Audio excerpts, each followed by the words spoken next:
Okay, unnatural genocide.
Let me put on some YouTube.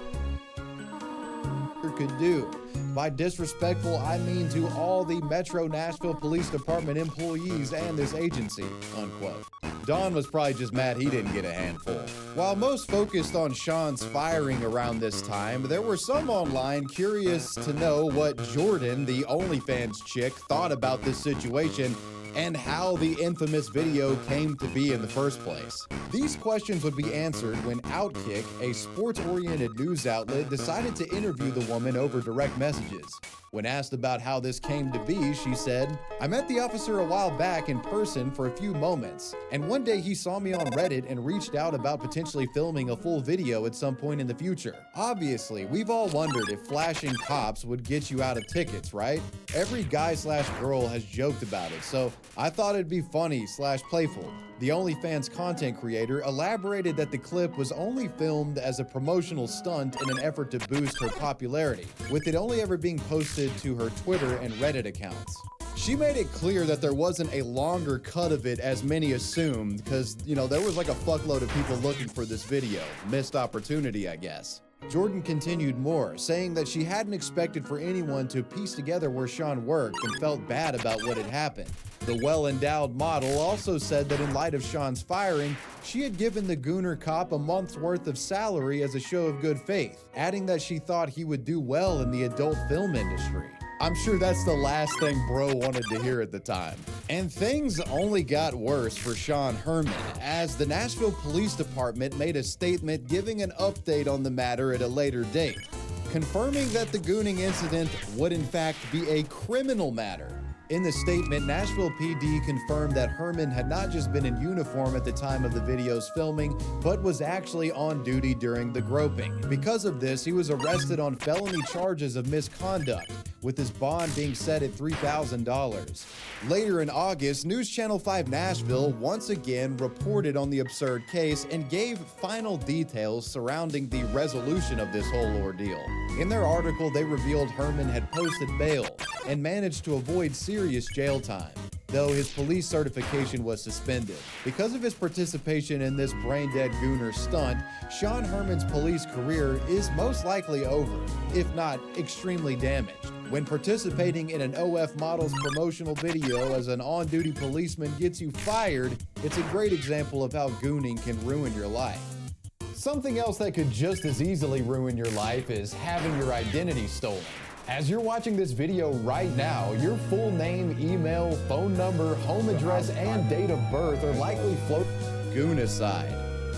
And what about when gooning tragically ends your life? In what has become the ultimate cautionary tale showcasing the darker elements of gooning, next I'll be telling the harrowing tale of the goonicide.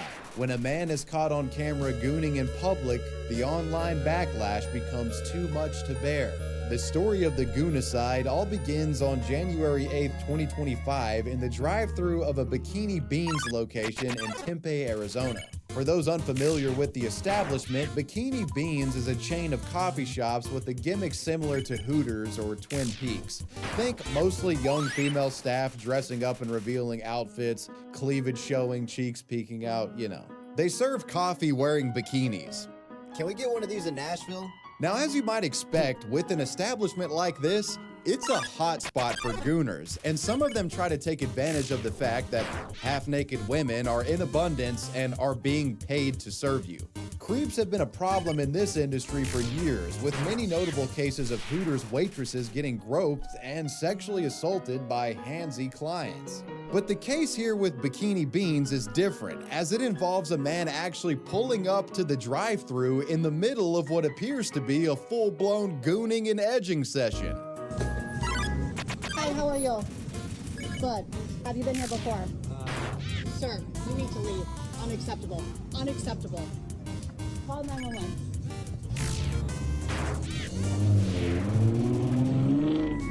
Pulling up with his dick and balls on display, this diabolical drive-thru degenerate indecently exposed himself to this woman for sexual gratification, to satisfy a twisted kink. Whatever the case, she caught him on camera doing so. Realizing this, his smugly cheerful expression is rattled to one of intense fear.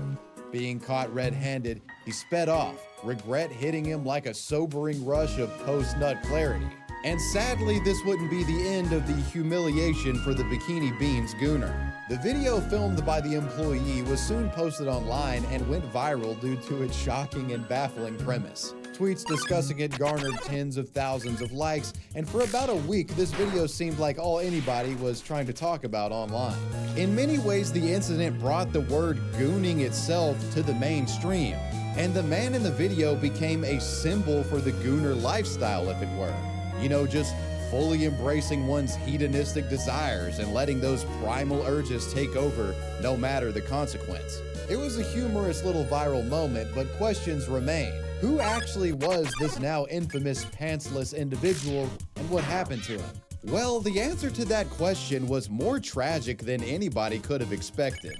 On January 13th, 2025, just 2 days after the Bikini Beans gooner video was initially posted, a screenshot from a local Facebook group surfaced, claiming that the man featured in the video had actually offed himself after being caught and exposed for gooning in public.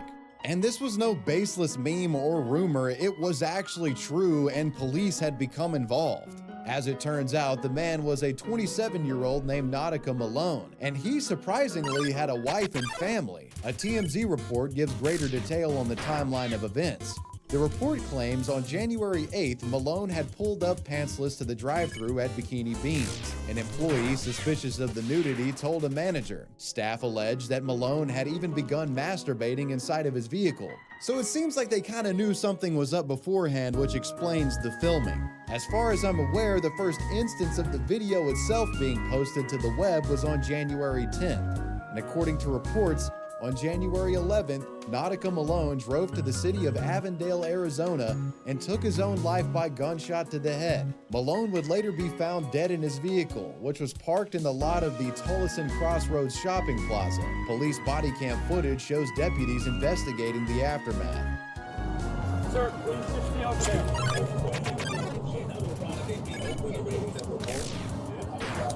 Keep an eye on him. I'm gonna check for a pulse. It's already cocked back, so it looked like it only had one bullet. Yeah. Okay. Hey, man. Cock back and just leave. We'll put that in there. They got no pulse. According to TMZ, Nautica Malone's brother had received a distressing call from him earlier in the day. Additionally, a note authored by Nautica shortly before his death was also discovered. It was to his wife. Quote, "I apologize. I love you, Queen. I made a mistake and don't think I'll be able to face you and the babies. I don't know why I drove through like that. My mental has been fucked up. I'm not a monster. I apologize and I love you forever. If I am in critical condition, please pull the plug." The news of Nautica Malone's death broke the internet. Many mourned the man's passing, though considering the circumstances leading up to his demise, it should come at no surprise that gallows humor was rampant, with many internet users referring to Nautica Malone's death as a goonicide. And if I'm being honest, while it is extremely tragic and saddening, I can't be too upset at people for joking about what happened here. You know, considering the whole pulling up with your stuff out to a place with half-naked chicks working there. Ben Lyles, the owner of Bikini Beans, certainly wasn't afraid of standing up for his employees even in the wake of the sad news. He told TMZ this: "This was an unfortunate and tragic situation. In this case, an individual chose to commit a crime at one of our locations. We take incidents like this very seriously and remain committed to protecting our team and maintaining a safe and respectful environment." The story of the goonicide does have somewhat of a positive ending, at least as positive of an ending you could hope for in a twisted story like this. Towards the end of January, it was announced that internet users and fans of the originally shared viral video would be holding an impromptu funeral-style remembrance event for Nautica Malone outside of the Bikini Beans coffee shop where this all transpired, dubbing it the Gooneral. While some protested against the idea, characterizing Malone as a sexual criminal, it seemed like at this point, after everything that had transpired, most felt Nautica Malone had paid enough penance for the drive-through debauchery that contributed to the ending of his life. When I say his name, you say Nautica. Say his name! Nautica! Say his name! Nautica! Nautica! The Gooneral had dozens in attendance, each paying their respects to Mr. Malone, closing the chapter on the goonicide, the ultimate cautionary tale of the dangers of reckless gooning and what it can lead to. The library gooners. In the era of OnlyFans, you often see women posting online these provocative publicity stunts to social media, attempting to draw people into subscribing to their pages so you can see more. They'll often dress up in costumes and they'll have paid promoters in the replies of their posts on Twitter and other sites being like, "Bruh, have you seen the Starbucks girl video? Have you seen the Spider-Man girl video?" Or, you know, they'll just post stuff like the cop video we discussed earlier. It's obnoxious, but believe it or not, before OnlyFans, this stuff was even more egregious and at times illegal. Which brings us to the case of Library Girl, a woman who gooned in a public library for attention, only to be later put in handcuffs, and not ones for like BDSM roleplay. Late January 2015, there was a gooner on the loose. Witnesses were coming forward, claiming that someone had allegedly filmed a sexually explicit video in a college library.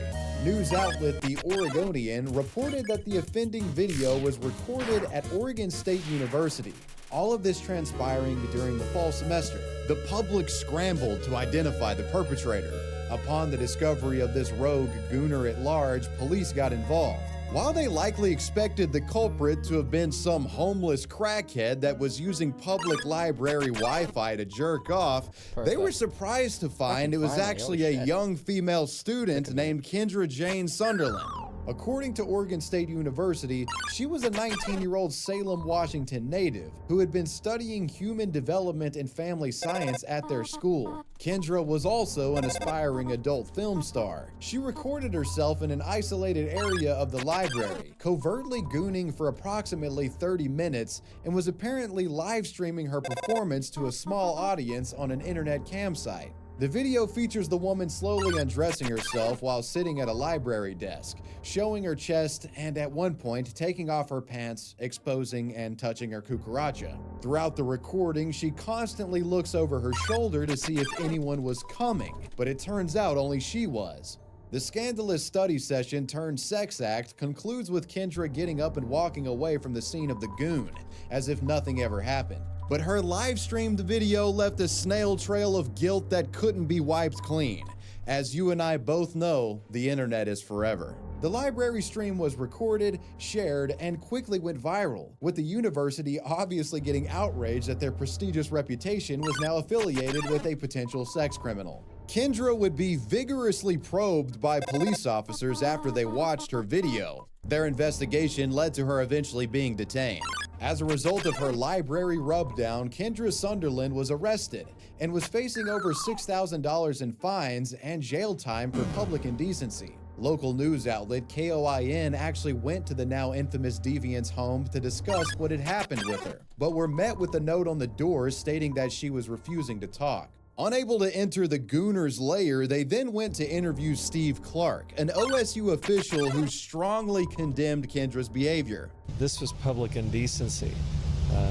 What you saw in the video, or hopefully your viewers did not see, were acts by an individual that were indecent and conducted in public. Steve reveals towards the end of the report that the woman was banned from campus indefinitely. If she had any hopes of graduating college, this situation certainly didn't help things in that regard. But as you might expect, given the creation of this video in the first place, her head was in a different spot career-wise. Despite many online calling her a whore, slut, all the above, you gotta remember there's always gonna be a subset of gooners out there eager to simp. And Kendra's spicy video made her a hot commodity with these guys. While the woman had refused to make public statements initially, she eventually would come to a realization, that being, oh, I can turn this degenerate controversy into an online sex work career. Many such cases. Kendra embraced the video and was even seen signing autographs for a fan outside of her first court hearing after pleading not guilty to her charges.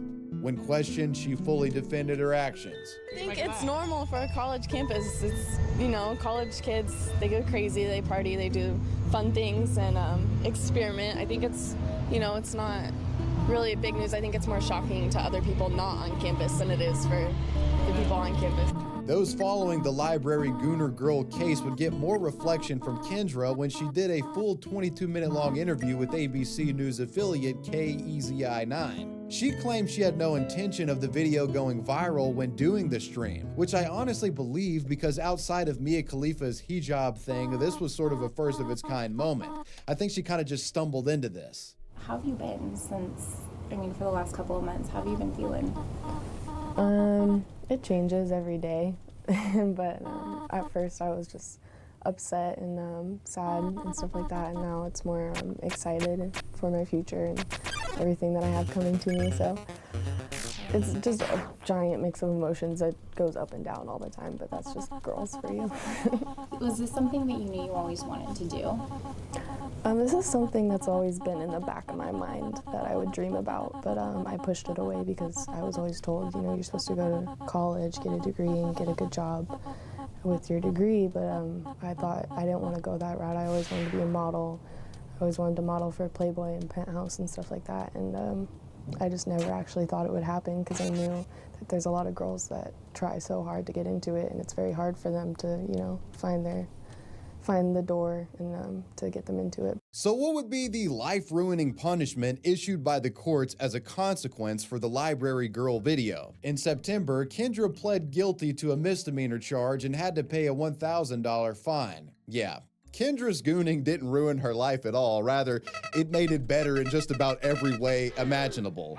An unfortunate exception to the rule. The publicity surrounding Kendra's video served as a launching pad for an extremely successful career as an adult star, with Kendra still being popular in the industry to this very day. She has millions of followers across various platforms and still refers to herself as Library Girl almost a decade after the incident. She's pretty much stayed out of trouble since the video debacle, with the exception of a recent arrest related to an alleged marijuana possession charge, but who really gives a shit? Illegal gooning arguably made this woman a multi-millionaire, but she got lucky as another library gooner wasn't so fortunate. It all begins with mysterious reports of a young woman playing with herself live on camera from what appeared to be a public library. CBC News was made aware of this potential Kendra copycat and launched an independent investigation. They alleged the woman went by the scream name Lil Secret and operated on the adult streaming site MyFreeCams. Her location was discovered after CBC cross-referenced images of the library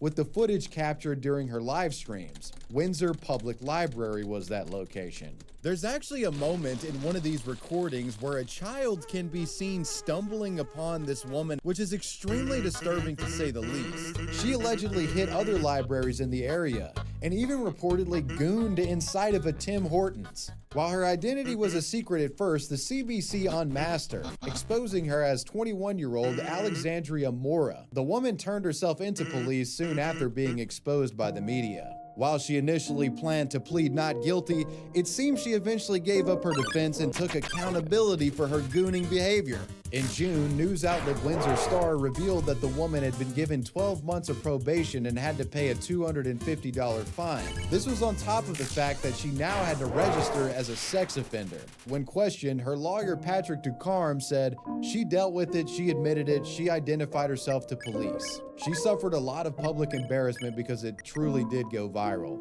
Yet another example of how unregulated gooning can have serious ramifications. Anthony Weiner, the gooner politician. Politicians being weird sex pests is nothing new. You might even be tempted to say that allocating a chapter telling the story of a gooner politician is redundant or passé. Well, my rebuttal, Anthony Weiner. Anthony was a terminally bricked up gooner politician whose surname just so also happened to be his favorite body part. Sadly, the guy with the Wiener name was actually quite the degenerate, and through a series of sexting scandals, illicit gooning, and extremely disturbing activity, Wiener destroyed his career in historically degenerate fashion. Let me just reiterate to my wife how sorry I am that I did these things, and how sorry I am to the people that got these messages for any inconvenience or embarrassment they caused. Anthony David Weiner, a Brooklyn native, first entered political office in 1999, elected as Democratic congressman for New York's 9th district.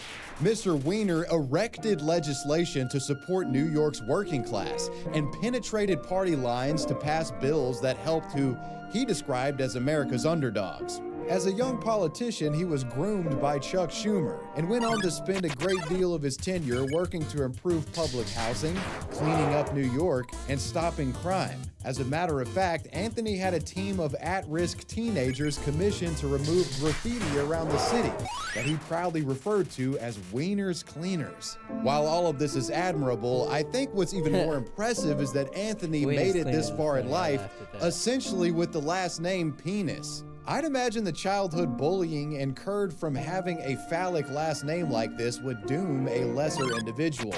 But Weiner grabbed life by the balls and became successful despite his family curse. Though Mr. Weiner was not without his flaws. See, Tony had a bit of a gooning problem.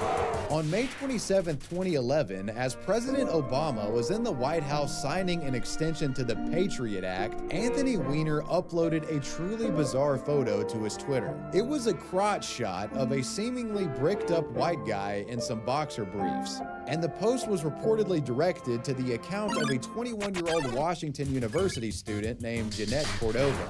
The baffling photo was up only very briefly and was quickly deleted, though some people did see it. In the wake of the post, Anthony took to social media, trying to laugh it off, saying that he had been hacked or that someone was playing some sort of prank on him. A photo of an anonymous man's bulging underwear.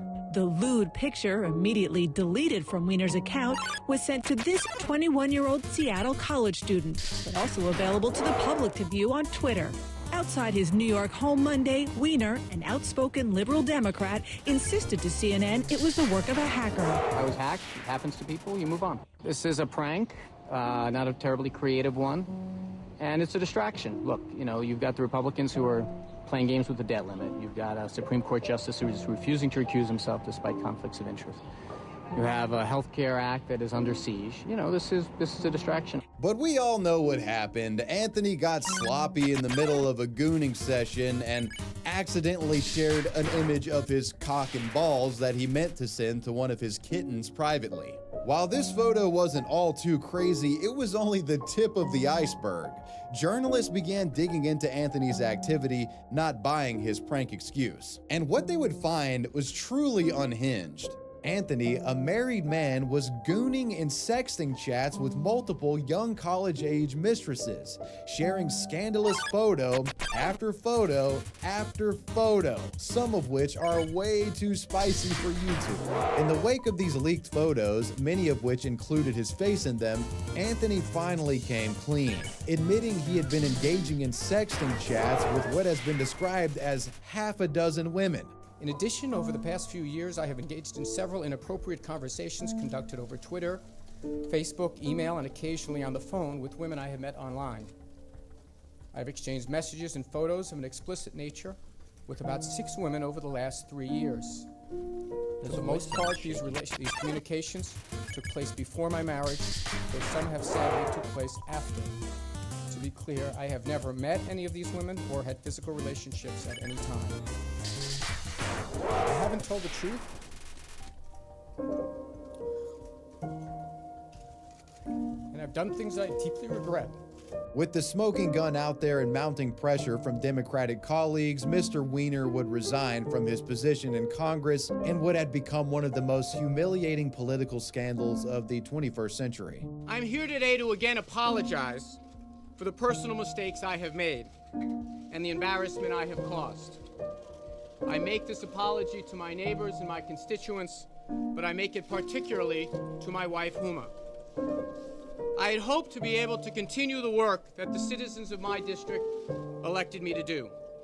And most importantly, that my wife and I can continue to heal from the damage I have caused. I mean, Tony, you're the Weiner guy. You can't get busted for something like this, man. Extortion, blackmail, take a bribe for Christ's sake, but sex stuff, your name is Weiner. You just can't do it. Bro was cooked from the start. Unfortunately, the distraction that I have created has made that impossible. So today I am announcing my resignation from Congress. Anthony's resignation is likely where you would expect this story to end. But this Weiner was simply built different. When the fallout settled from the sexting scandal, Anthony actually tried to run for office again, this time setting his sights on becoming the mayor of New York City in the 2013 race. Now, surprisingly, at first, this wasn't a complete disaster. Tony promised that he was a changed man. Aside from the scandal, Anthony was actually well liked when he was a representative. And since some time had passed since that scandal, many in the public seemed to forgive Anthony by this point. I'm glad these things are behind us. I know that this was a very public thing that we had happen to us, but by no means does it change the fundamentals of my feelings here, and that is that I want to bring my vision to the people of the city of New York. I hope they are willing to still continue to give me a second chance. Weiner made numerous public apologies, and his wife, who remarkably stayed with him throughout all of this, spoke highly of her husband. And it seemed like whatever demons Anthony had were now exorcised, and he was prepared to get back to business and take New York to new heights. Our marriage, like many others, has had its ups and its downs. It took a lot of work and a whole lot of therapy to get to a place where I could forgive Anthony. Unfortunately for Anthony, though, his past would come back to haunt him. When news of Anthony running for mayor became widely known, old ops started coming out of the woodwork with new unseen leaked photos alleging that Anthony had actually been continuing his sexting and gooning with women that weren't his wife. Doing so after he had been exposed last time in 2011, so like he was still at it. In June, an online gossip website called The Dirty released evidence suggesting Anthony had been recklessly sexting more women in 2012, sharing a never-before-seen image of a fully torqued-up pecker that Anthony would eventually admit was in fact his. Standing by her husband's side, wife Huma Abedin broke her silence, speaking out for the first time. Anthony's made some horrible mistakes, both before he resigned from Congress and after. But I do very strongly believe that it is between us. Despite the new leaks, Tony's wife continued to support him, but the public had seen enough. Weiner's mayoral campaign flopped after these new allegations and images came to light, and he ultimately conceded the race to the opposition. And I am waging this campaign on a bet. And the bet is, at the end of the day, citizens care more about their own future than about my past with my wife and my embarrassing things. Well, so far that bet isn't paying off. You begin to see that this guy genuinely has a gooning problem, and it's at this part of the story that things actually start to get pretty dark and extremely perverse. Several years later, in 2016, Anthony Weiner would be back once again in the media, facing a third round of embarrassing sexual misconduct allegations. This time, though, a potential criminal element was at play. Weiner had been caught sexting once again. Leaks began dropping left and right, most of which included various post-workout thirst traps, though this round had far more explicit leaks than any before. And the most egregious of these photos, Weiner had sent a picture of himself in his underwear with his infant son swaddled up napping next to him in the picture. While neither were nude or anything, it was still extremely creepy, inappropriate, and weird. This disturbing photo unsurprisingly had many calling for Weiner to be criminally investigated. Like, was there a child abuse element at play here? What was going on?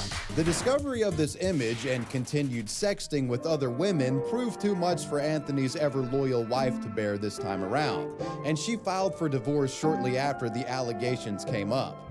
But it only gets worse. In 2017, it was also discovered that Anthony had been sexting with a 15-year-old girl. This proved to be the final straw, and Weiner was eventually arrested and convicted for transference of obscene material to a minor. Weiner was sentenced to serve 21 months in prison for this. He was released in 2019 after serving 18 of those months. Anthony's gooning and perverse sex habits ultimately ruined his life in a way that few politicians can lay claim to. His story started as a somewhat innocuous and humorous one about a guy named Weiner getting in trouble for being horny. But the truth of the matter was actually much darker and disturbing. After finishing his stint in prison, shockingly, in December 2024, Weiner actually floated the idea of filing to become part of New York City Council, though this doesn't seem to have gone anywhere, thankfully.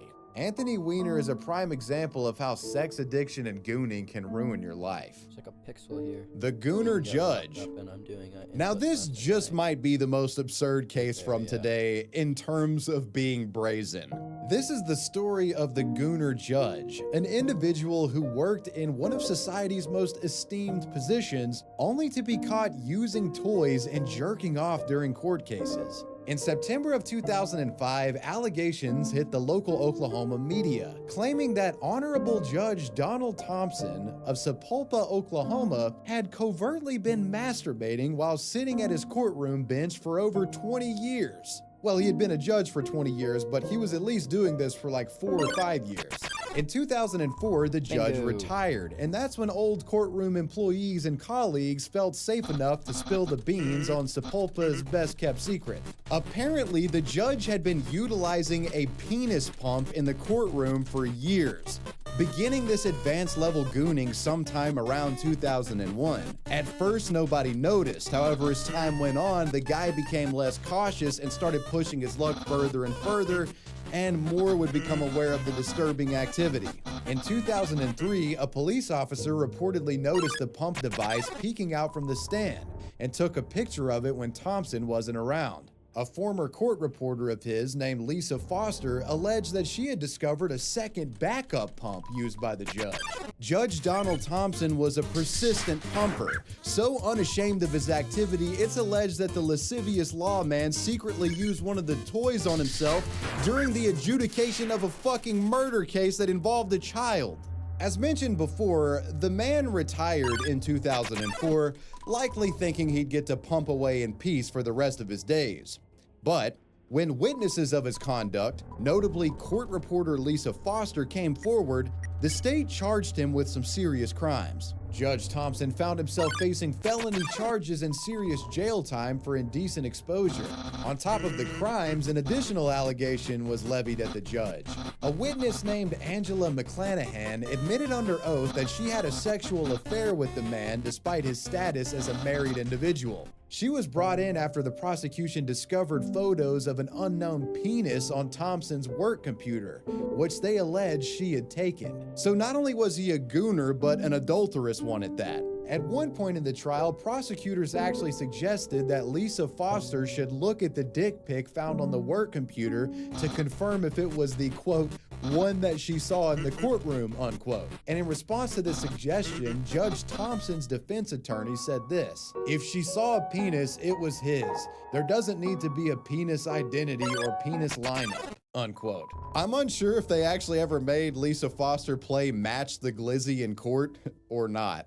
That's pretty insane if they did, though. Things only got worse for Judge Thompson in trial. Another court reporter and former colleague of the judge, Jan Doolin, said that she had once stumbled across what appeared to be a gooning kit consisting of lotion and Viagra when she was cleaning out the man's office. Apparently, this guy's whole modus operandi was gooning, and he had advanced strategies and care packages at the ready to take care of business when he needed to. In light of all of these crazy accusations, the case started getting national news attention. While he sat on the bench, he apparently felt it necessary to use his penis pump. You know, he wasn't just doing these things in traffic court. There's a couple of murder trials he was on. If someone's life is in the balance, you're looking at life in prison, and this guy is playing around with a penis pump. Judge Thompson used his device during 3 separate trials between 2000 and 2003. And when I stepped into the courtroom, the judge had that pump in his lap, and I saw his penis. One massive piece of evidence used to nail the judge down for his activity is actually quite disturbing. Court reporter Lisa Foster claimed that the disgraced judge had been using the pump during a trial in which a man had been accused of killing a small child. Well, this case was actually recorded by her personally, and when played back, the sound of the pump device can be heard on an audio recording she captured. It's just whirring away in the middle of the trial. This testimony and audio evidence would be the smoking gun prosecutors needed to win the case. Ultimately, Judge Thompson was convicted and sentenced to 4 years in prison for his heinous gooning crimes, in addition to having to pay $40,000 in fines. Even after leaving prison, the man's life would continue to go downhill. The Oklahoma news outlet News 6 reported in 2011 that he'd been arrested 3 times since his release from prison. Angela McClanahan, the woman who had been brought in as a witness during the 2005 trial, was now pressing charges against the guy for stalking. Apparently, the man had gotten himself beaten up by her new boyfriend after he was caught staring through her bathroom window. Holy shit. This guy is a gooner for life, I guess. He was again arrested for staring at McClanahan through a pair of binoculars, but posted bail shortly after that incident. And a final insult to injury, the Oklahoma Supreme Court ruled that Judge Thompson would not receive any retirement benefits. I think it's safe to say that gooning fucking ruined this guy's life. Today, the High Court said Thompson violated his oath of office. He would have been entitled to more than $7,000 a month in retirement payments. Well, Which videos? Videos over there.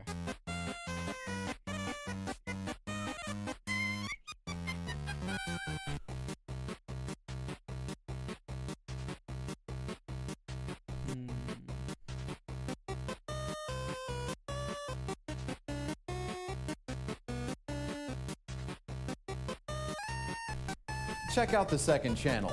Link is... Club Penguin, man, this is a throwback. I spent many hours on this game when I was in middle school. So Disney's Club Penguin, it was launched in 2005 as an interactive online game for kids aged 6 to 14. And while it was a game, it also kind of served as a proto version of social media as well, with, you know, it being pretty easy to communicate with each other in a time before the popularity of, you know, Facebook, Twitter, maybe MySpace was probably around, but you guys know what I mean. There definitely wasn't any fucking Discord. At its peak, Club Penguin had around 200 million players. The game had an impressive run. It had fun mini games and was really easy for kids to get into, During the early Flash era of gaming, back, God, it's been, decades at this point. Now, gameplay aside, another main priority for the developers of Club Penguin was child safety. Now, given the potential risk with kids on the internet and how new the whole online game thing was for a lot of parents, Club Penguin staff made sure to have safeguards in place as they wanted their game to be and appear kid-safe as possible.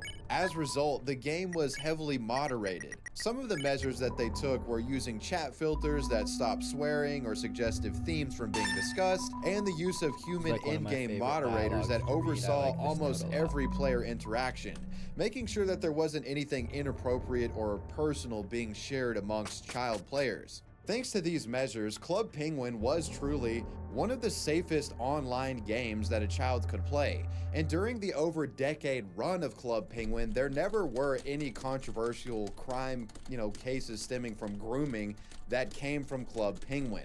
That cannot be said for this game's spiritual successor, though. After the official Club Penguin shut down their servers in 2017 due to its eventual commercial failure, several copycat versions of the game sprang up after independent developers online had acquired the Club Penguin source code for themselves.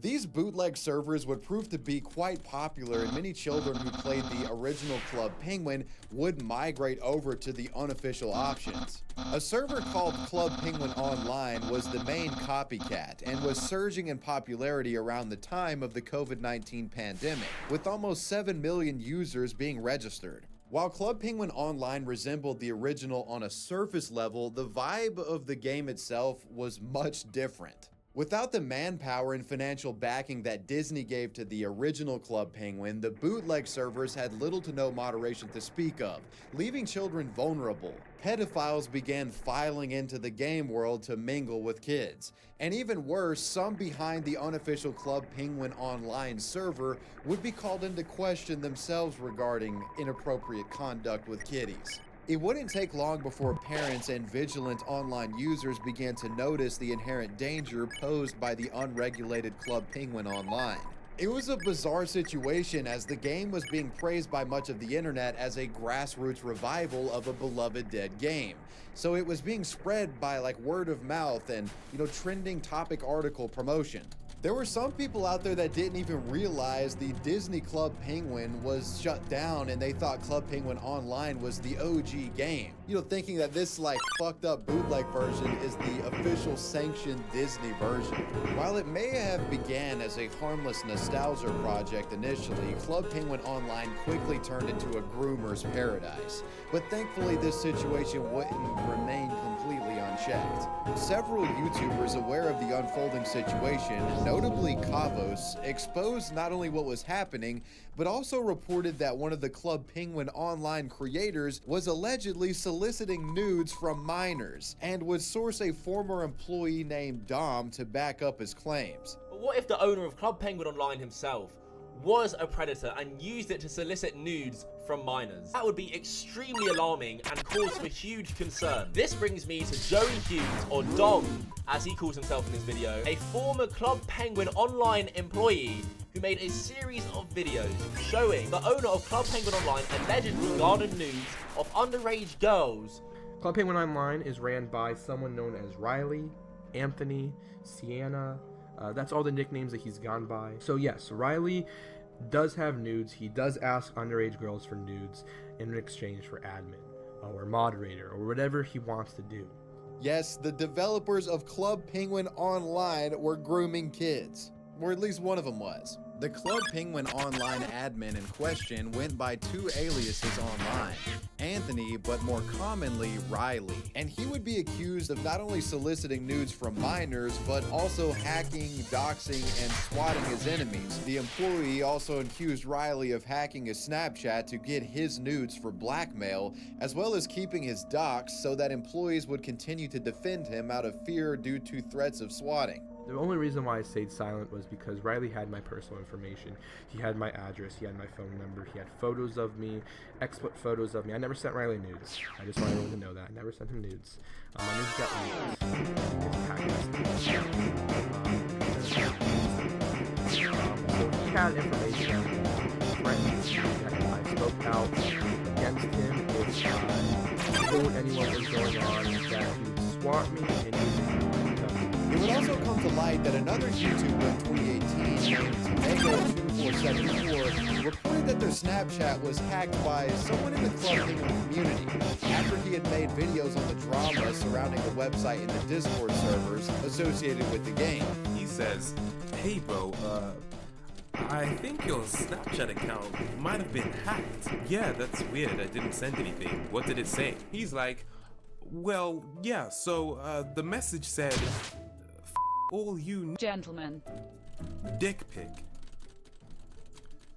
Yeah, I'm like 90% sure I didn't send that. So I go on my phone, open up Snapchat, I've been logged out. I try to log back in, I can't log in. I go check my email, 3 emails in a row from Team Snapchat. And the alleged leader and orchestrator of this hacking? Surprise, surprise, they went by Anthony or Riley. Allegedly, what Riley was doing was he would have access to all of the emails that were used when signing up for Club Penguin accounts. And if anyone crossed him in any sort of way, he'd cross-reference your email with online data breaches to basically find your passwords and information and hack into your accounts, enlisting the help of friends to do so. On top of all of that, there was also revenge porn being shared around in Discord servers surrounding the game, further making it even more clear that the legacy of this once beloved children's game was really in the worst hands imaginable.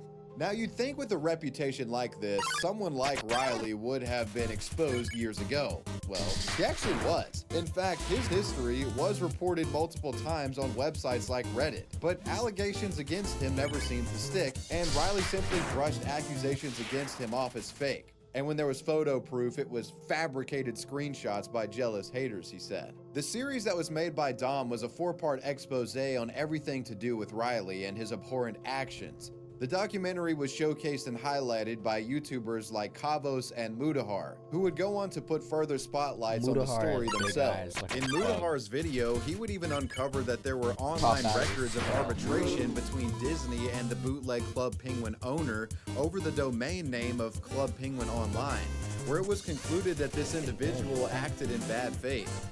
Now, in this decision that we're going to look at, right, this is really key and important. The complainant is Disney Canada, right, and the respondent is the Club Penguin Online leader. I'm not going to name names here, but they've identified them. Disney knows who it is. We all know. Disney said that they were the ones who operated an online portal for kids widely known as Club Penguin, and they relaunched as Club Penguin Island. Complainant has rights in the Club Penguin trademark based on the registration in United States Patent and Trademark. Number 2, respondent lacks rights and legitimate interests in the clubpenguinonline.com domain name because respondent is not commonly known by the disputed domain name and is not authorized by complainant to use the mark in any way. Respondent fails to use the disputed domain name in connection with a bona fide offering of goods and services, or for a legitimate non-commercial or fair use. Number 3, respondent registered and uses the domain name in bad faith, attempting to disrupt complainant's businesses by using the disputed domain name to offer pirated copies of the complainant's products. After YouTubers began to tackle the subject, the mainstream media would also become aware, and BBC would do an investigative expose on the website in late May of 2020, witnessing firsthand how players were simulating sex in the game and exchanging racist and anti-Semitic verbiage, stuff more accustomed to a 4chan message board, not a children's online game. The report also found many children playing alongside adults, as well as an internal proxy war that included other Club Penguin copycats attacking one another to take down their rivals, which included hiring hackers and other nefarious online delinquents to hack and dox users from other Club Penguin websites. What's been going on inside the game is one thing, but behind the scenes, it's truly murky. Since Disney dropped the game a few years ago, there's been a nasty battle for supremacy and ownership of these fluffy penguins and their fans. Rival versions of the game, or servers, are accused of hacking, intimidation and stealing in order to get one over on each other. This former volunteer administrator of Club Penguin Online claims he was encouraged to attack other Penguin games. I dox users, so I would dox them, which is personal information on the person, their address, what they look like, their family's information, etc. I would DDoS other users. I would threaten people. I never swatted anyone. I just want to make that clear. Never did anything like that. The stuff that I did is kind of similar to what happened to me. So obviously now I feel really bad about it. A lot of their sources for the hacking and swatting reports were the same sources from Kavos and Mudahar's video. These videos would aid in bringing attention to the subject, and it wouldn't take long before Club Penguin Online staff took a hit. On May 14th of 2020, Kavos would say that there were reports of Riley being arrested, making bail, and then breaking the terms of this bail. There are reports, no confirmation yet because we haven't found a police report, but that Riley was arrested and is made bail, in which people have said is broken the terms of his bail. We don't know what's going on yet. However, this story is probably far from over. He concedes, though, that he's not 100% about the reporting. Muda would also make a similar statement, but there was no concrete proof, just testimony that he had been arrested. Now, are the police in the United Kingdom doing anything? Allegedly they are. I've heard he's been arrested, I heard he's posted bail, and then I heard he's broken the bail. And UK police hasn't said anything about it. Like, there's not even a police report. Apparently they're working behind the scenes. That's all I'm getting. It is to note that the articles from the BBC uncovered that one British man was arrested on suspicion of possessing indecent images of children. This is believed to have been Riley, who was British, but again, there hasn't been an actual name given. After the investigation was made public, Disney ordered a cease and desist against the website. However, the game simply just moved to another major site called Club Penguin Rewritten, and the copycats just kept spawning in. It seemed like this would never end. But a few years later, there would be an update. On April 12th of 2022, 3 people were arrested in London on distributing materials infringing copyright, and the website for Club Penguin Rewritten was seized by London police. One of them is believed to have been Riley, but all the reports are anonymous. Hey there, I'm a data broker. Remember back in 2009 when you signed up for a Miniclip account and gave them your full name, address, and phone number? Well, I got my hands on that information and I've been selling it for cold hard cash ever since. Whoa, don't shoot, man, don't shoot! Another broker busted. Guys, it's time to take back your personally identifiable information with today's sponsor, Delete Me. So anytime you sign up or create accounts on social media, gaming websites, or otherwise, you're handing over a lot of personal information about yourself, be it address, phone numbers, full name, date of birth, etc., etc. And these personal details, unfortunately, often find themselves in the hands of data brokers. Naturally, this isn't the best scenario. I mean, playing fast and loose with your personal information could lead you to being doxxed, phished, or even at worst, you could be stalked by someone. I personally use Delete Me to keep away from these issues specifically. My first scan with Delete Me revealed there were 7 data brokers on the internet with 20 individual pieces of my personally identifying information. Yes, they found and helped remove multiple instances of my full name, full address, and date of birth on the internet. I don't even know where I would begin to look to try to do something like this. It would have taken hours of time. Delete Me just handled it all for me. And with that said, I think it's time you guys check them out. Remove your personal info from the web at joindeleteme.com/wavywebsurf and use code WavyWebsurf for 20% off.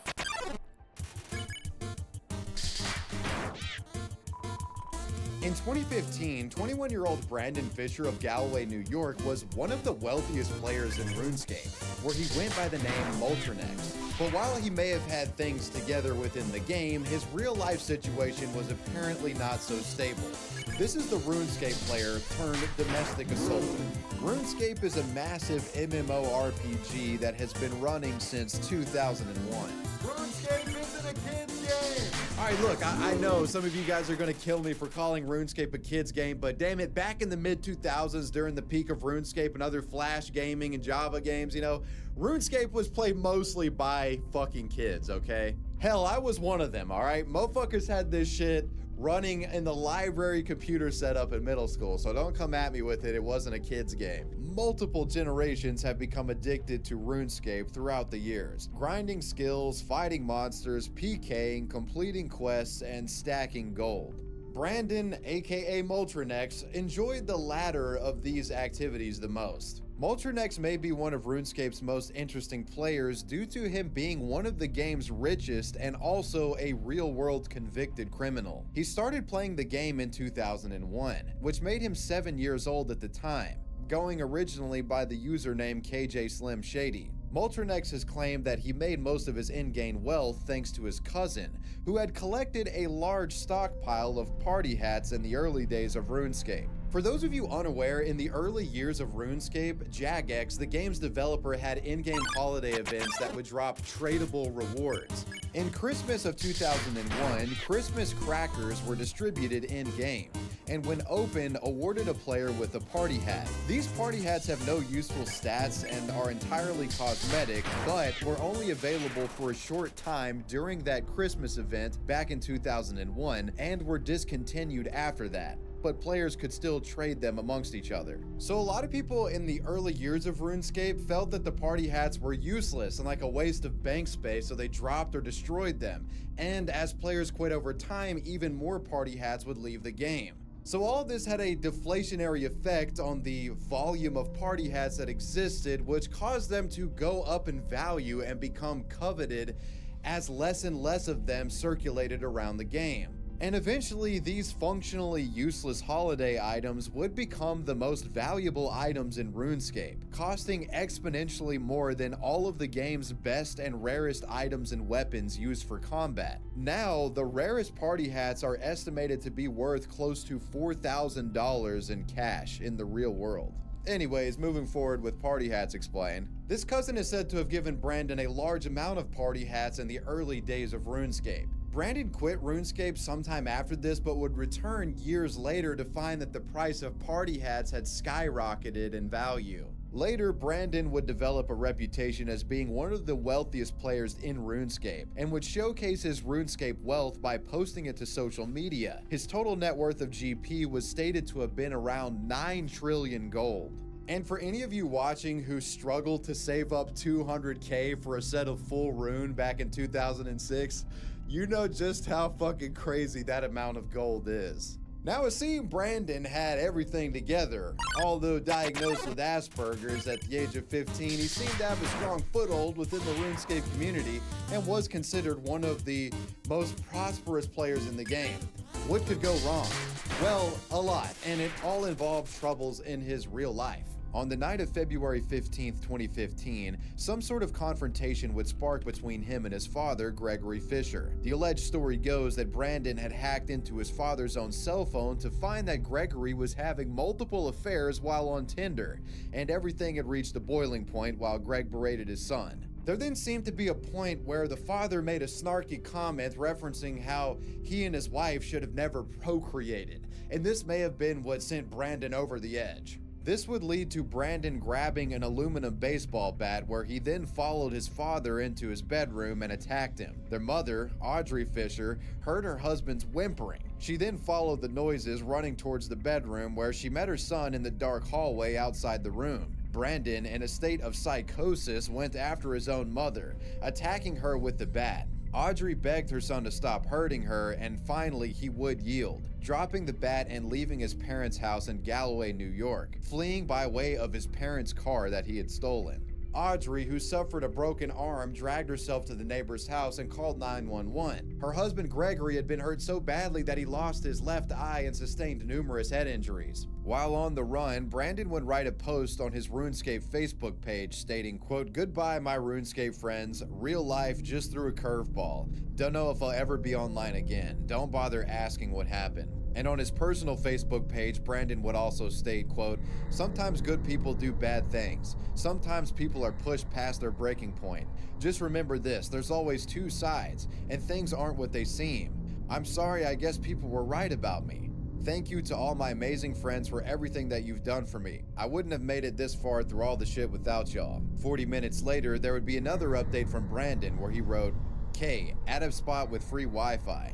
I'm not quitting RuneScape. I'm simply losing my capability to play. I left my home, and RuneScape is the last of my concerns. I made this post so that all my very good friends here know at least something, other than me going completely quiet." And then Brandon would give one more final update where he wrote, "Another rest stop, another comment, can't play RuneScape from jail."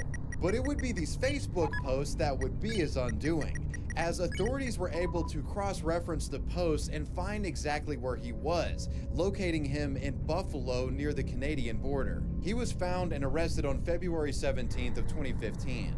On February 9, 2015, Brandon made his first appearance in court where a judge ruled that he must attend a mental health evaluation before the case could proceed. The parents were reported to be in critical condition, but were expected to make a full recovery. While in jail and awaiting trial, one of the things that would be used against the RuneScape player in court was his jailhouse phone calls to his family, where he stated, quote, "Dad lost an eye, but he has another. I should have finished the job," unquote. He was also accused of attempting to manipulate his mother into changing her story so that Brandon looked more of a sympathetic figure. And on September 15, 2015, Brandon attacked a fellow inmate with what's been described as a martial arts kick. He tried to say that the attack was in self-defense, but surveillance cameras would show the complete opposite and that it was completely unprovoked. Later, Brandon would plead guilty to his attack on the inmate, and in regard to the attack on his mother and father, he pled guilty to 2 counts of felony second-degree assault and 1 count of fourth-degree criminal possession of a weapon, a misdemeanor. On September 30th, 2016, Brandon Fisher was sentenced to 10 years in prison with 5 years of probation to follow his prison term. Many of his family members were in court while the verdict was read and stated that they loved him and would still support him. Quote, "Our family supports Brandon. 10 years is a long time, but I will be there with him every moment. I just hope he gets the help he needs." Brandon's mother surprisingly spoke up for her son, claiming that Brandon underwent years of abuse from his father, and it had just reached a boiling point. His mother would also argue that her son had autism that would cause spurts of anger. One of the only things that calmed him down was hitting a tree with an aluminum bat, according to her.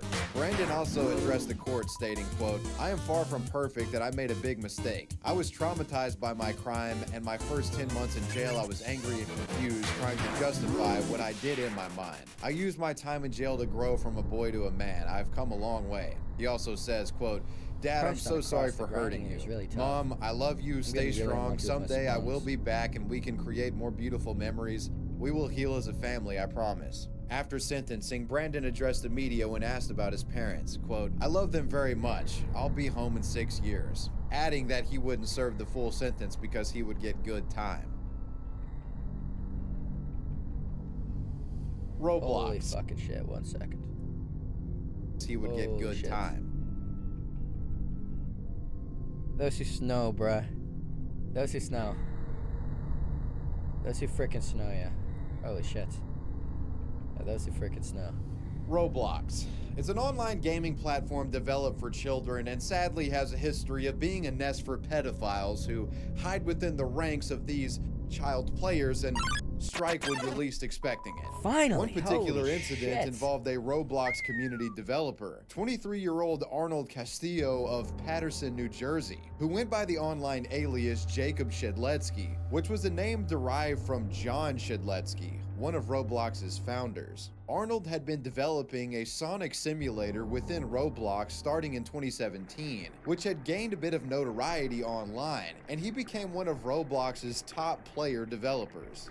Although early on there were signs that Castillo wasn't all there. Like at one point he had falsely claimed to fans in his community that he was John Shedletsky's brother, who was one of the creators of Roblox itself. This obviously wasn't true, most players didn't believe him, but with so many kids around, there were a few that took him seriously. Over the years, Castillo continued to climb the ranks of the player-developer community. His Discord would explode to the point where the server became a hub for the game of sorts. A hub that inevitably grew quite inappropriate given the context of it being filled with children. Allegations of unchecked sexual talk between minors and adults occurred on the server, and Castillo is said to have done nothing to stop it. In fact, he was actually encouraging it. Many members that were active in the server have stated that predators invaded it eventually, and a weird fetish culture around minors developed. And one of the main enablers and leaders of this fetishization was Arnold Castillo himself. At one point, it was reported that Arnold even went as far as to personally message a 12-year-old girl, and he would get called out for this behavior within a scandalous Google Doc that was trying to expose him. Those who frickin' know. Those who frickin' like know, bruh. Those who frickin' know. Those who know.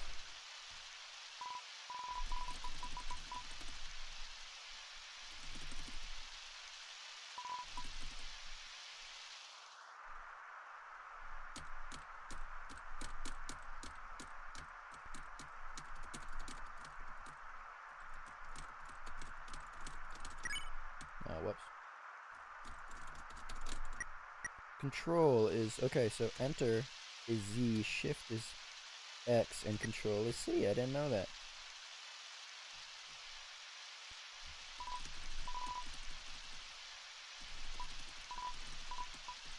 I'm gonna jerk off to Shima Luan Fuda.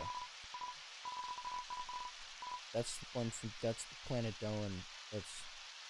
Thanks, Jesse. On September 16th of 2020, Arnold would respond with his own YouTube video. This is a serious video, so there's no room for satire in this. I just want to get straight to the point. Let me start by apologizing for the things I've said. That's like an I know I shouldn't have said those things regardless of the context. My sense of humor has always been very harsh, dark humor, if you will.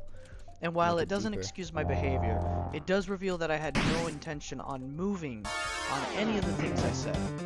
It was pretty common knowledge that these jokes were being made in my community. Maybe not to the extent it actually occurred, but definitely known. So far as to the point where I was known as the old man with kids in his basement.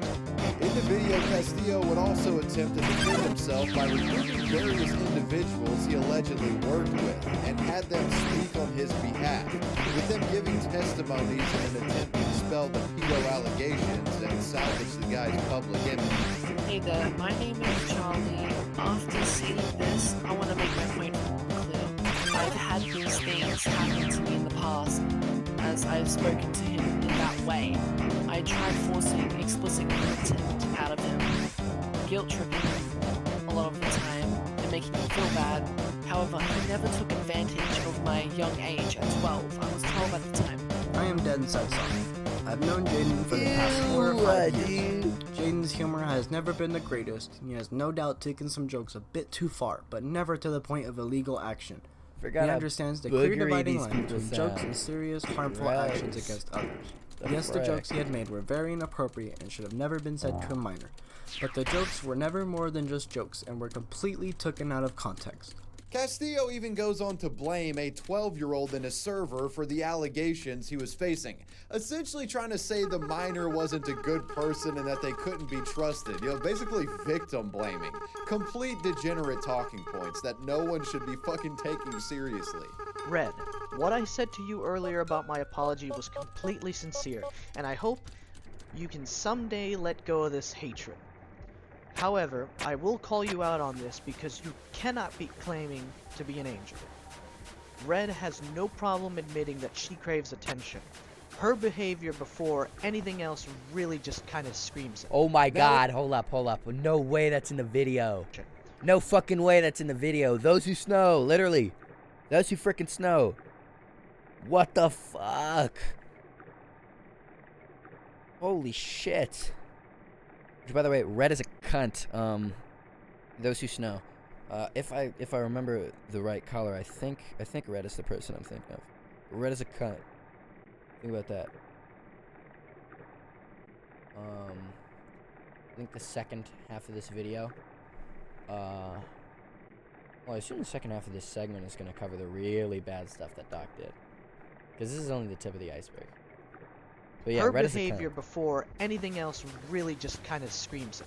Now, in a community of children, initially Castillo's bullshit defense worked at quelling the allegations, and it looked like he may just get away with grooming minors. But some adults within the Roblox community, including the YouTuber Ruben Sim, would eventually catch on to the story and became outraged at what they saw as outright grooming. Grooming by a popular Roblox community developer. Seeing that official Roblox staff weren't doing anything about this community developer, Ruben and others called them out, organizing tweets, videos, and Google Docs with evidence against who they believed was a pedophile taking advantage of the youth. This would be a success, and Arnold's main Roblox account was deleted after Ruben Sim had gotten in touch with the company. Yet, unfortunately, this wouldn't stop the guy from making money due to his main account not being a main source of his income. The man used other accounts as a developer and would claim that his revenue had actually tripled since the controversy. The dude was being braggadocious. He's like, y'all can't fucking stop me. there would be a continued back and forth between Ruben Sim and Arnold Castillo, which involved Ruben making many attempts to expose the guy to the official Roblox staff. But his complaints mostly went on deaf ears. The grooming server would persist despite all inquiries. There were certainly many occasions where Roblox could have intervened and stopped Castillo because they had his identity, but they never would. Ruben Sim and others remained frustrated by this lack of understanding and urgency regarding children's safety. However, in 2022, some would notice that Castillo was no longer active in his Discord and would begin to wonder if something had finally happened to him. Well, after doing a bit more digging into this mysterious matter, they found that Arnold had actually been arrested by the FBI.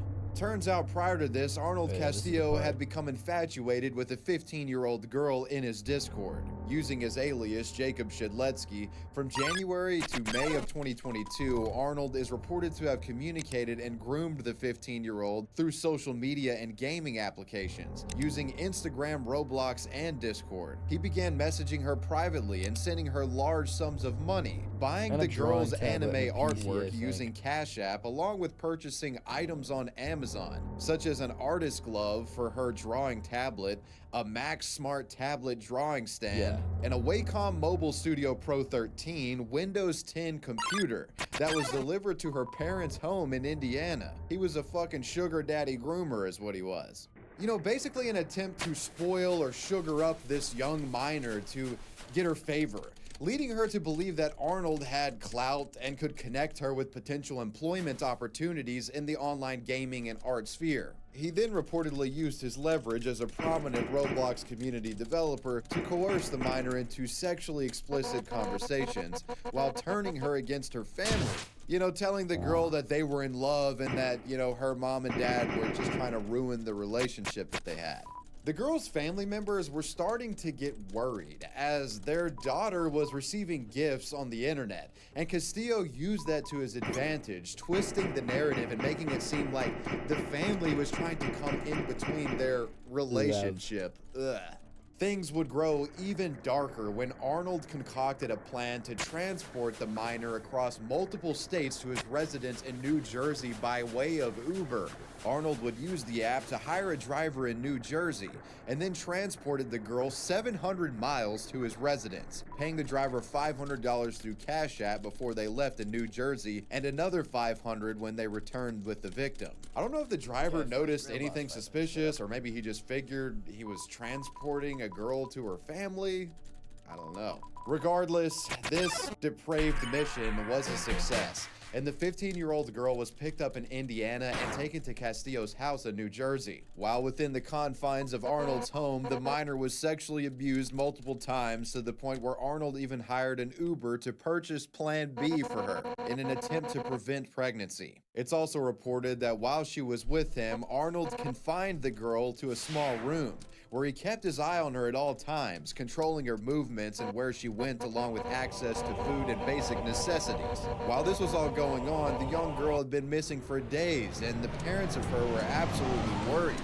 They would report her missing on May 3rd of 2022 and hope for the best. Now, the family was well aware of Castillo, and he would become the #1 suspect. But it is to note that Castillo wasn't using his real name. He was going by his alias Jacob Shedletsky. Police even conducted an interview through phone call on May 5th with Arnold, who lied to law enforcement, stating that he had no idea where she was and that she must have run away. However, authorities would finally catch up to Arnold on May 11th of 2022, after FBI agents were staking out his house and caught Arnold walking with the girl in front of his house. They then swooped in, recovered the girl, and arrested Arnold Castillo on the spot. While searching the pedophile, officers found several unopened condoms in his pocket, and when taken in, Castillo would confess everything to court. FBI Indianapolis Special Agent Herbert J. Stapleton would have this to say, quote, "This is a horrible nightmare for both the child lured away from her home under false pretenses and the family who was left to worry about where she was, if she was safe, and if they would ever see her again. The FBI and our partners will always do everything in our power to safely recover a child and reunite them with their loved ones." United States Attorney for the Southern District of Indiana, Zachary A. Myers, would also say this, quote, No parent should have to endure 8 torturous days not knowing if their child is alive or dead, only to learn that a stranger used social media and other online tools to groom their child and spirit them across the country. This defendant is a stone-cold manipulative child predator who used the tools of social media and gaming to abuse a vulnerable child and then obstructed the efforts of law enforcement officers to secure her a safe return home. I commend the outstanding work of law enforcement agencies along with the FBI, Indianapolis, and Newark field offices for working around the clock for 8 days to bring the victim home safely. Thanks to the outstanding work of these law enforcement officers, this dangerous predator would be unable to harm another child. After Arnold was arrested, he faced 2 life sentences for kidnapping a minor, and in August of 2023, Castillo was sentenced to 15 years in prison after pleading guilty to transportation of a minor with intent to engage in criminal sexual activity and coercion and enticement of a minor. It seemed that Rubensen's attempt to get in touch with the authorities were not in vain, as they were able to cross-reference his reports with the other arrest, and thus Arnold Castillo is behind bars. Although the non-existent efforts of Roblox are still being reported on to this day, and the company continues to be criticized over this matter. Youch. Habbo Hotel. Most of you watching probably know of this game thanks to a famous internet historian video. It's a second lifestyle game developed for teenagers and boasts a large child player base. It's an MMO based around 2D graphics with blocky pixelated avatars where players navigate through virtual rooms while in a hotel. The game is operated by a Finnish company called Suleki and was created in 2000. In-game, players can create their own character, decorate their own rooms, along with playing a multitude of games that are purchased by using Habbo credits, which have to be obtained with real-world cash along with special items bought inside the game itself.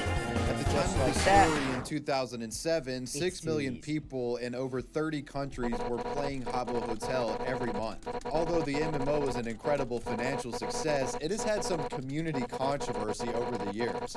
In-game scams and fraud attempts involving users' accounts getting hacked and the effort of stealing in-game belongings for real-world cash. Usually this involved hackers stealing stolen in-game furniture. The way hackers gained access was by creating fake Habbo Hotel websites intended to fish gullible account holders, tricking them into putting their login info into a fake website, thus unknowingly granting access of all of their items to a scammer. Now, early on during Habbo Hotel's infancy, scammers and hackers who swiped in-game items were able to get away with it pretty easily due to Habbo Hotel's terms of service, which stated that a player, quote, did not have any other interest, including no property, proprietary, intellectual property, or monetary interest in your virtual currency and virtual goods, which remain our content and property. Basically saying anything they steal isn't actually yours, and like you can't press charges because you never owned it. They owned it. See, back then, the idea of digital currency had yet to really be fleshed out, therefore anything in-game wasn't actually yours, it was Habbo Hotel's, who could theoretically do whatever they wanted with it. However, soon that would all change and the crimes would begin to be reported and prosecuted. While investigating these attacks, authorities would soon find out that quite a few were teenagers. In November of 2007, Dutch police in Amsterdam were able to nab a 17-year-old who was accused of stealing around 4,000 euros worth of virtual furniture that was bought with real-world money. 5 other 15-year-olds were also questioned, and all 6 teens were suspected of working together as they phished accounts and obtained access to various Habbo Hotel accounts, where they then nefariously logged into these profiles and swooped up all the furniture, transferring the items into their own virtual rooms in-game. A spokesman from the operators of Habbo Hotel said, quote, "The accused lured victims into handing over their Habbo passwords by creating fake Habbo websites. In Habbo, as many other virtual worlds, scamming for other people's personal information, such as usernames, has been problematic for quite a while. We have had much of this scamming going on in many countries, but this is the first case where the police have taken legal action. 3 of the minors would be convicted by a Dutch judge on April 2nd of 2009.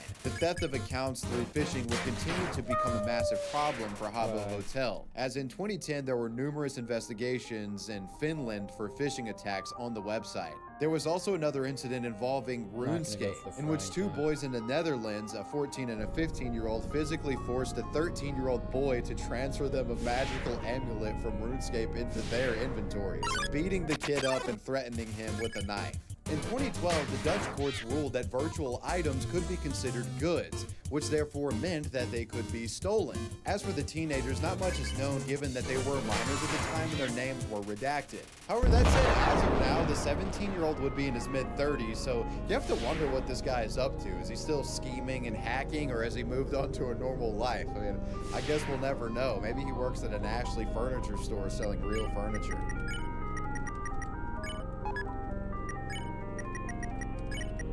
14-year-old Breck Bednar of Caterham, England, was described as a relaxed and warm-hearted young boy that loved video games. He attended an evangelist church and was a member of the Air Training Corps as well. Breck seemed like an all-around wholesome kid who had an affinity for computers and games like Minecraft. But in 2013, Breck and his family's life would turn upside down and implode when a predator from the internet wriggled his way into Breck's personal life. 18-year-old Lewis Daines had begun a friendship online with the 14-year-old Breck through online servers of the game Minecraft, and later they would interact on TeamSpeak, which was basically Discord before Discord. Lewis had been running a hosting company providing service for players within the game, where he encountered Breck and they quickly became friends in the summer of 2013. Lewis would basically become the ringmaster, and all of the other boys he played games with kind of worshipped him in a way, because he was older and had influence.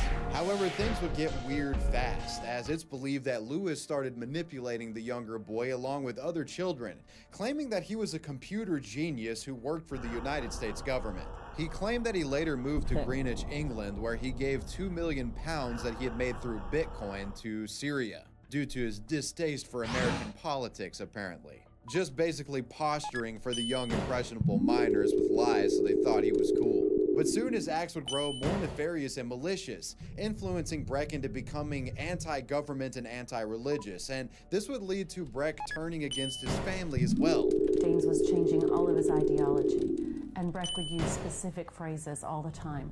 Well, Lewis says, I don't believe in God, so why should I have to go to church? Lewis says, I don't make any messes, so why should I have to clean up? Lewis says, I can get a Microsoft apprenticeship through him, and so I won't have to finish school. And it always had this preface that Lewis said, and I was like, what, who is this person? You see, Daines had portrayed himself as someone who could aid Breck's career, taking him under his wing and basically grooming him into a successful computer whiz and businessman like he was, who'd have the ability to get a lot of wealth. Breck took the bait hook, line, and sinker and was incredibly influenced by Lewis. In fact, it got so bad that Lewis even wrote letters pretending to be Breck that Breck would give to his mother. At some point, his mother, Lauren Lefebvre, began to grow worried about her son and his relationship with this older online friend. There were times where she even established a communication with Lewis, talking to him through their computer, and during this he'd be super polite and understanding. But Lauren would later describe him as two-faced, because the moment their conversations would end, he'd go right back to trying to manipulate her son against her. And I did try to talk to this Lewis guy, I actually did, and you know, he's sort of two-faced, so we'll talk, but then afterwards, you know, he'll just turn on me again. There was even an instance where Lewis attempted to dictate Lauren's parenting, which made the mother extremely frustrated. It got so bad that I said, well, I just need to talk to him. And we went back and forth in live messaging with Lewis telling me how to parent Breck. And at the end of the conversation, I got fed up. I said, why are you telling me how to raise my son? I said, you know, Breck has told me that your parents weren't there for you, but I am there for Breck, and everything that I do is because I care about him and I love him. She saw a dangerous pattern and at one point decided to take Breck's computer away along with his phone. But when she had his phone, she started noticing texts of Breck's friends telling the boy to, quote, be calm and don't listen to your mother. This absolutely terrified her, and she felt it best to dial the authorities in England and make sure they knew what was going on. So on December 17th, 2013, she proceeded to make a call to the local police and report her concerns, where she made it clear that her son was being groomed for what she thought was sex. And she also felt that her son was being radicalized. Good evening, sorry, please. How can I help? Yes, I have a 14-year-old son, and there's an 18-year-old person, and I feel like he's being groomed. He's being turned against his family and schooling, and it's been ongoing for a while, and I'm getting really concerned that this person isn't actually who he says he is. The operator would tell Lauren to make sure Breck had ceased all communication with Lewis and instructed her to tell Lewis to no longer contact her son and warn the older man that she had gotten in touch with authorities. The operator also said that in the meantime, they were going to cross-reference the name she was given to see if there were any criminal records on Lewis Daines, but reportedly the authorities would not follow up and things were beginning to get much, much worse. It seems that if they had searched a little deeper into Lewis Daines, they would have found that in 2011 there was a complaint filed against him accusing of raping a boy under the age of 16. It was reported that Lewis Daines was a secluded 18-year-old man who had spent time in foster care and spent his life living back and forth with his mother and father, and was now living alone after procuring a small amount of wealth. He would be accused of rape and sexual assault, but would never be convicted for these crimes. However, the charges did remain on his record.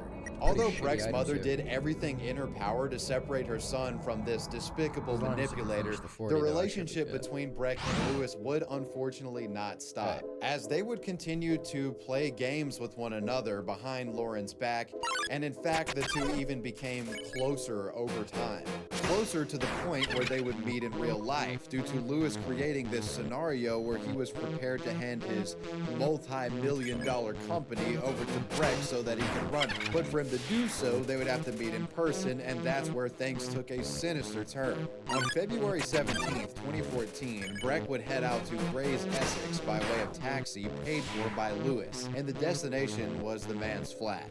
This is, of course, something he did not tell his family, because if they knew anything about this, there would be no way in hell they'd let it happen.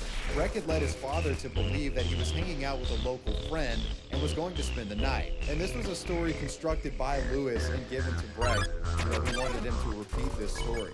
Quote, "If your father asks where you're going on Sunday, say you're going to meet a friend who's 14 named Edward Bly and moved to Cairo last year with his mother when his parents split up. He was a good friend for the first part of year 9, and he's invited you over to his dad's house for the day while he's visiting his father in England who lives in Catering. His father also said that you might be able to stay the night depending on their plans. Also, in casual conversation, to have your father afford more support for you visiting a friend, say, I've spent too many half-terms and holidays indoors. I'm going to spend this one outside with friends. That should help him understand and allow you to go." I mean, this is like textbook grooming, dude. Bro studied Epstein. The precise details of what happened within Daines' flat may never truly be known, but there reportedly was evidence of some sort of sexual interaction. And afterwards, Lewis proceeded to use duct tape to bind the boy's wrists and ankles, where he then took a knife and stabbed Breck in the throat, killing the innocent 14-year-old. But that wouldn't be all the guy did. Daines then took pictures of his sinister work and sent them to his online associates. These pictures would soon begin to spread to different friend groups online, and thus Breck's mother and father found out about their child's death when those photos were sent to them by other children. While pictures of his atrocious acts were spreading, Daines took a shower and calmly dialed the police to tell them that he had stabbed Breck while trying to stop him from taking his life. Essex Place Emergency. Hello. I need police and a friend to come to my address, please. My friend and I got into an altercation, and I'm the only one who came out alive. Are you telling me you've killed somebody? Yes, I am. Right, and who am I speaking to? My name is Lewis Daines. I'm 18 years old. He came to stay with me because he was feeling down. Adjacent to my bed, I have a chest of drawers. I had a penknife on there. He picked it up, opened it, and then lost control. I grabbed the knife and I stabbed him once in the back of the neck, I believe somewhere near the brainstem. I don't remember exactly what happened, but the fight ended with me cutting his throat. I believe I turned around and I slashed his throat. When officers arrived at the location, they found that Lewis had submerged his computer equipment in water to hide evidence, and found Breck laying lifeless and bloody in the bedroom. During the investigation, authorities would find that Danes had purchased condoms, syringes, and duct tape online a month before the killing in preparation for Breck's visit, and even gave Breck a cell phone so that they could keep in contact with a false alibi just in case his parents became suspicious. Danes would eventually plead guilty in January 2015. Louis Danes was convicted of murder and ordered to serve a minimum of 25 years in prison. If you ask me, that's life. The man shouldn't be able to see the light of day for the rest of his life. The murdered boy's mother would comment, "No amount of years behind bars will ever change the poisonous attitude and actions of a psychotic animal who can behave this way. No amount of years will bring back a lovely boy taken from us." It would also be revealed that Lauren's son had been murdered on her own birthday. Now it wouldn't end here. Although prisoners are banned from communicating via social media and mobile phones, many began witnessing what appeared to be Louis Danes blogging from behind bars. These blogs were open letters criticizing Lauren's behavior after her son's death. The first was an online blog that was allegedly posted by Louis or someone pretending to be him in November of 2015, stating that Breck had suffered severe abuse at home along with other slanderous statements. The blog also claimed that Louis had no intention of killing Breck and that he was planning to leave the country soon, but Breck saw his suitcases, freaked out, and a fight ensued. All of this is bogus though, because if you got in a fight that accidentally led you to killing your friend, why would you take pictures and post them in group chats where everyone can see? Also, why would you bind up the person you accidentally killed with tape? They're dead, so they couldn't do anything. The second blog was posted on January 26, 2016, in response to the announcement of the BBC documentary about the murder, where the alleged Louis criticized Lauren for accepting donations 2 days after the killing, and also tried to poke holes in Lauren's story of how she stayed in bed during the year after her son's murder, alleging that the woman had actually traveled all around the world doing press tours. He also wrote that he didn't send any of the pictures of the body to Breck's siblings. Lauren would also launch a lawsuit against Surrey and Essex police forces over the handling of their case. After the Independent Police Complaints Commission found that the operator and her supervisor during Lauren's 999 call lacked the knowledge of dealing with grooming concerns, and it was also found that there were previous reports on Louis Dane that were never followed up on. There have been many documentaries released about this sad case over the years. A stage play was even written about it in 2019 that centered around the grooming incident as reported by Breck's friends and family. This next story involves a Minecraft PvP hacking war that resulted in players getting thrown in jail. Allow me to introduce you to the Apophis Squad. The Apophis Squad were a collection of swatters and hackers that organized together to cause chaos on the internet. Their reputation preceded them as they are known for making threatening phone calls, sending false reports of violent school attacks through email, as well as launching DDoS attacks on websites. They also serve as a hacker-for-hire hitman agency of sorts, and allegedly can be paid to swat your online enemies. But to be frank, their main focus isn't money or providing services, it's simply to create chaos. And in 2018, a few members of the Apophis Squad would do just that, putting many lives in danger. Between January and August of 2018, members of the Apophis Squad went on a complete rampage, cyber attacking over 86 school districts across the United States and the United Kingdom, sending multiple threats using spoofed emails, which included the mayor of London, where they used the mayor's email to send threats about rocket-propelled grenades being planted under school buses and landmines located within the school that would go off if school wasn't canceled. Apophis Squad is an interesting bunch. They claim they were not happy with the way that, quote, schools let these boys and girls dress and not worship Allah the God. They said that students needed to follow the rules or be killed. An email from them read as follows: student report, staff only. Hello. A male student will be sent into your campus as you start the day. He will look normal, but what is in his bag is a bomb. The explosive that is in the 2 plastic bottles is called ANFO. It's a very powerful explosive. The point is that when you put this school on lockdown, this student will set off the bomb and will kill every student in the room and maybe the rooms next to it. It got so bad that a Twitter account claiming to be represented by the Apophis Squad asked their followers for cash in exchange for them swatting their schools so they'd have a day off. All of this insanity caused hundreds of schools to be on high alert and evacuated as parents were told to collect their children after they had received false bomb threats. Later, however, however, Sky News would find that a lot of these emails are being spoofed to look like they were being sent from a Minecraft PvP server called Didnt PvP. This server is apparently a server with the highly popular game mode in Minecraft called Hardcore Factions, which from what I can understand is an intense sort of Minecraft PvP mode, where it's so competitive that like when guys get killed, they're willing to fucking hack each other to fuck each other over. And it's so insane that there's like rings of people doing this. I want to give a shout out to the YouTuber Law and War, who does a good job exploring how Minecraft was involved with the Apophis Squad. Basically, it was like an all-out online war between two rival Minecraft servers that started out as harmless trolling and then escalated into frantic carnage that put many lives in danger. Sky News was even able to get in contact with one of the anonymous users responsible for sending the hoax emails. When asked if he regretted frightening school children, the hoaxer replied, "It's horrible. It's not the nicest thing." He added that the reaction from schools showed failures on their part and understood that there was a chance that he would be arrested. When asked if he felt remorse, he said, "Mentally, kind of yes. That's human nature, but with the community, you have to become very thick-skinned or you'll get exploited." He said that he wasn't going to lose sleep over it. The goal in turn was to make it look like the Didnt PvP server was responsible for all the false reports and bomb threats, along with other rival Minecraft servers. In a statement, Didnt PvP said, "We're being harassed by a group of cyber criminals that are trying to harass us in any way possible. We're extremely sorry for anyone who had to deal with this, but just know it's fake." This didn't stop here, however, as more crimes were committed, which included DDoSing and virtually vandalizing websites, basically holding the websites hostage and demanding Bitcoin as a ransom payment. Another member called the FBI field office in Omaha, Nebraska on several occasions, reporting that they were deploying Ebola or anthrax in the office, and also threatened to rape and kill the wife of FBI personnel. The squad also reportedly hacked and defaced a website from a university in Columbia, blasting a picture of Adolf Hitler on the website, holding a sign saying, quote, "You are hacked by Apophis Squad." The problem with attacks such as these is it's on the internet and it can be quite difficult to track down the culprits. But on this occasion, it seemed the hackers and swatters had left a massive trail of breadcrumbs leading right to them.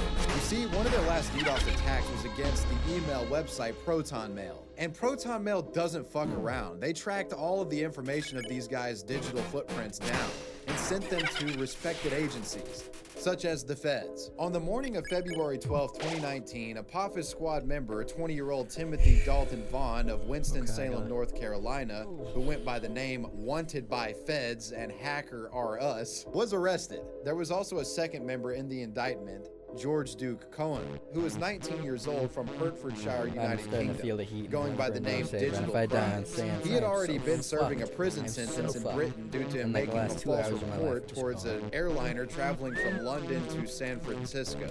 Both had been charged due to the cybercrimes that were reported back in 2018.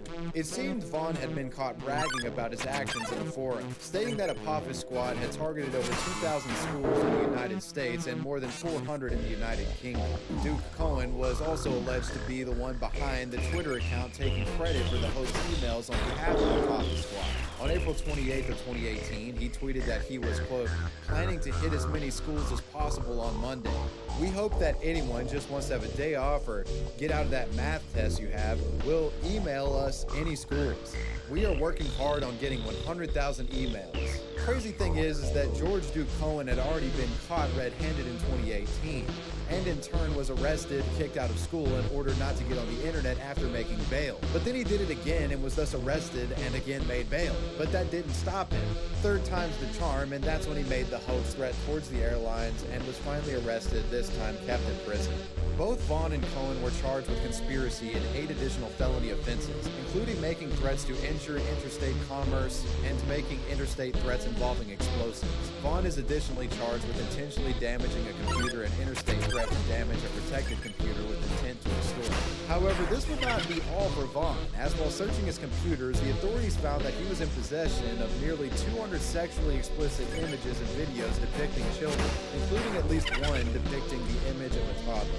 In November of 2019, Vaughn pled guilty to 1 count of conspiracy to convey threats to injure, convey false information concerning use of explosive device, and intentionally damaging a computer, 1 count of computer hacking, and 1 count of possession of child pornography. In November of 2020, Vaughn was sentenced to 95 months for the CP possession and 60 months for the other charges. George Duke Cohen was only sentenced to 3.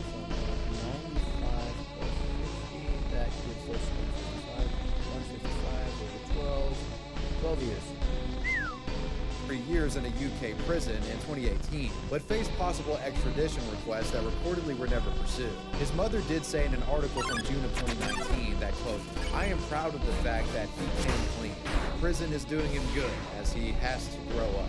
I'd like to again thank Delete Me for sponsoring today's video. Click the link in the description or scan the QR code to get. For a lot of folks out there, gaming is their way to relax. The feeling of coming home from school or work, hopping into a voice call with the homies and playing some banter-filled matches, it's really a tough feeling to beat. It rejuvenates the soul, which is strange to me because I remember hearing all this stuff growing up in the 90s about how video games would rot your brain and make you become violent. That being said though, there have been a few disturbing examples of people with video game addictions and other unhealthy gaming relationships committing heinous crimes. From bloody disputes over rare in-game items to gaming romances turned sour to a kid shooting his parents over Halo 3 being taken away. And in today's video, I'd like to look where murder and video gaming intersect. These are the video game killers. Before we start, I want to thank today's sponsor, Warby Parker, for providing your boy with a slick new pair of glasses. Warby Parker is committed to providing exceptional vision care online and in stores, offering eyeglasses, sunglasses, eye exams, and contact lenses. Their glasses start at just $95. Warby Parker is unique in that their Try at Home program allows you to try on 5 frames at home for free before even making a purchase. All you gotta do is take their quiz that gauges your face structure and style preferences, pick 5 frames that you like, and they'll be at your front door within days. I really enjoyed having multiple options here, and being able to take my time and try these frames out in the comfort of my own home was great. Out of the 5 samples that I got, I went with these Garrison polished silver frames with the oak barrel trim. I'm a big circular frame glasses guy, and I didn't have any in silver, and one thing that I really liked about these was the trim that I just mentioned. Like that's just some, that trim, man, it's nice. It's just like some very good crap.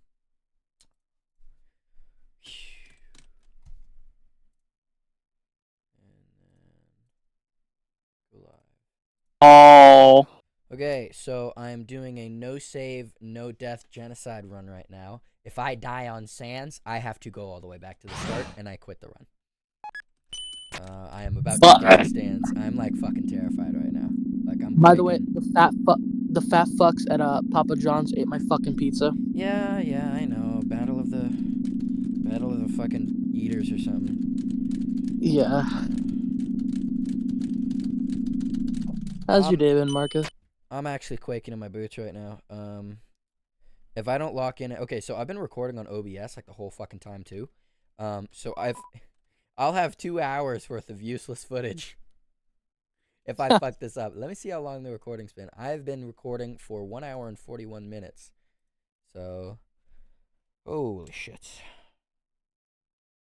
Do you have commentary in there, or? Well, I've been watching videos, and like I've been shittily talking, but it's nothing. It's not a YouTube video, and also I only started recording after I loaded up the game, so technically, it's not like viable as proof that I did it. I see.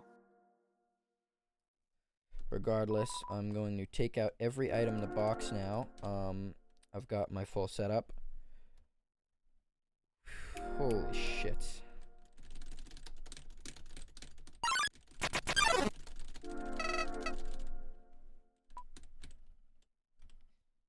Is this a genocide? Yeah. Okay.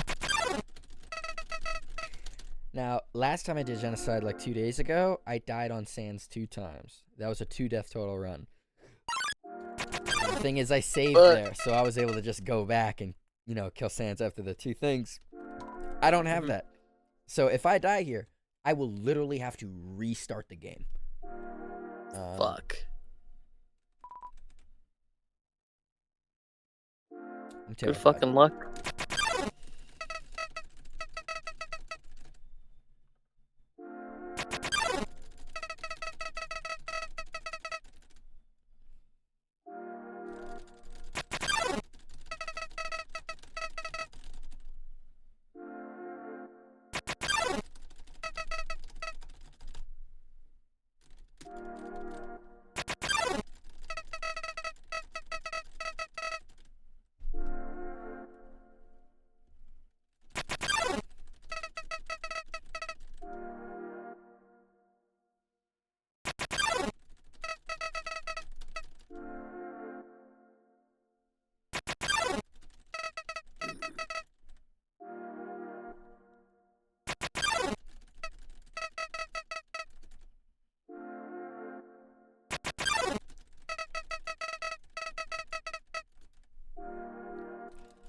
Certain time. Did you name your character Chara? No. After you do a first genocide, you sell your soul, and it automatically makes your save file named Kara. Hmm. Oh right, it's Kara. So I've sold. Yeah, this is the threatened. I've done 3. This is my 3rd genocide run in a row. But I'm getting pretty okay at it. Okay, this is it. Sans Undertale. 1 shot. If I fuck this up, I'm killing myself. Okay, I gotta lock in. Sure you don't want to save? Or can you not? Nah, I can't. It'll fuck up the run. This is a no save. Oh, I see. Okay. Beautiful day outside. Birds are singing, flowers are blooming. On days like these, kids like you should lock in. Jump.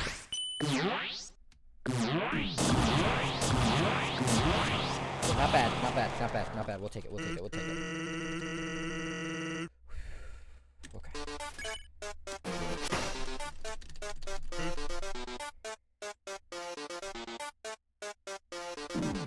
Wait, can you hear me? Yeah, I can hear you. Okay. My internet went out. I thought it was your internet. Fuck.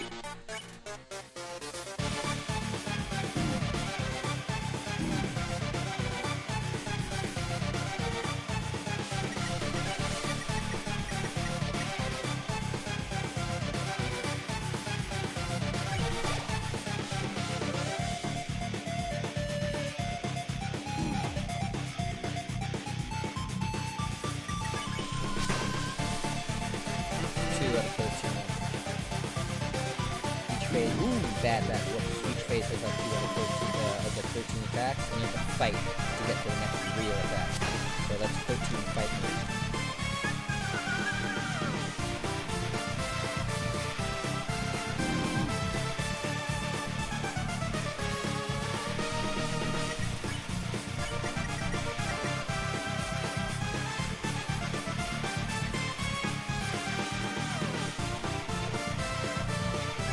Things aren't looking good.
Okay, we're halfway in.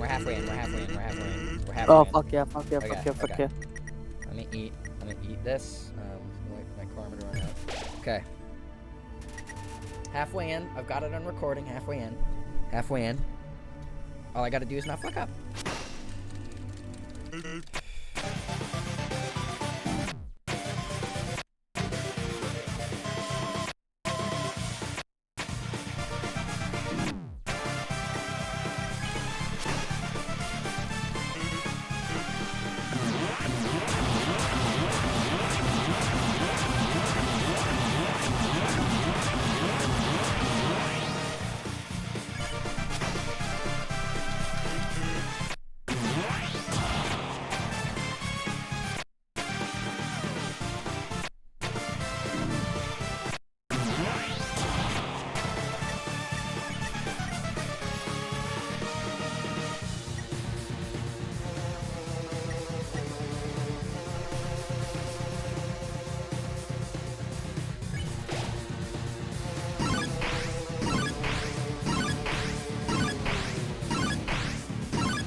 This is it.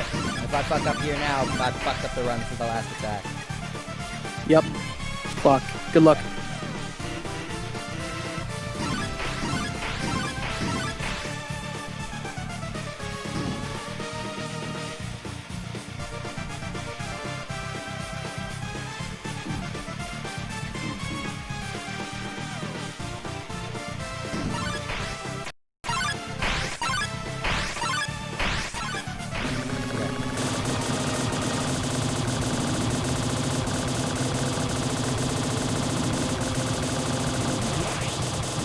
Oh my god, oh my god, oh my god, oh my god, holy fuck, oh my god, holy fuck, you oh my god, oh my god, oh my god, I'm shaking, oh my god, oh my god, oh my god, oh my god.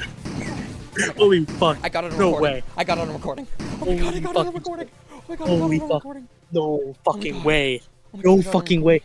Oh my god. You fucking you didn't fucking save either? First try. All in one go, no save. Oh my god. Oh my god. First try, no save? Holy shit. What the fuck? Holy shit. Undertale genocide? The sand fight? Yeah. No fucking way. Yeah. Oh my god. Oh, by the way, Marcus, this is Aaron. Hey. This is Abu Aaron. Hi, Aaron. Oh my god. Oh my god. Dude, I'm geeking. Holy shit. And I got on recording. Holy shit. Holy shit. Okay, I gotta. Okay, I gotta. Oh my god. Oh my god. Oh my god, I need a hit. You need to kill that motherfucker.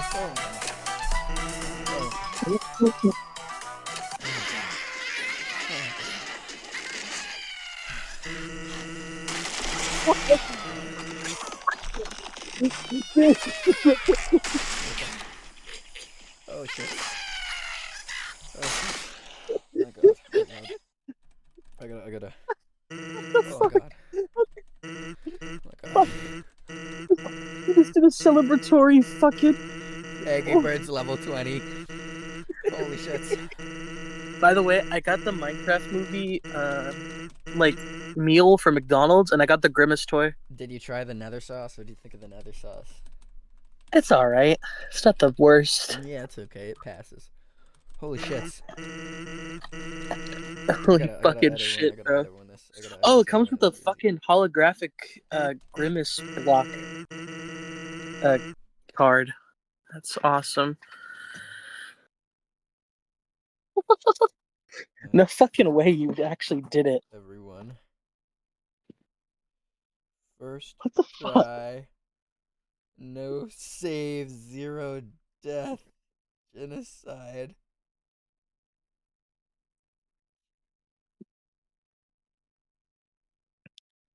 No death, jizzicide.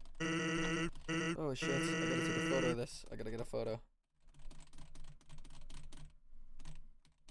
That's fucking goated, by the way. I might be a little bit goated. Shit.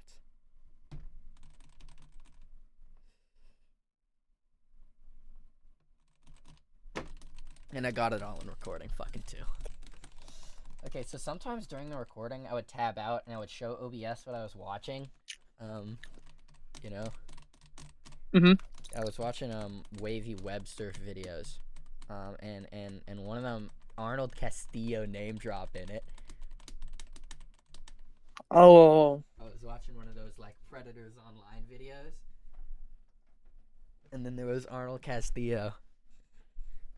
And I was like, wow, I know that one. Holy shit. So, the Goonacide dude, do you remember the Goonacide guy? No. Okay, so there's a dude who was jerking off in, like, some coffee Hooters place. He got caught, right? And then he killed himself 2 days later by shooting himself in a parking lot. Oh. Because he was caught gooning. He pulled up in a drive-thru butt-ass naked with his dick out. He beating it. Oh, wait, was it that fucking guy at the beginning of the year? Yeah, Goonacide. I remember now. I wonder if I get any special dialogue for doing the snow save. Probably not.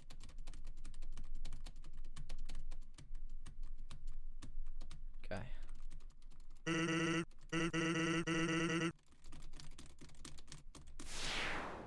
Level 20. Let's fucking go.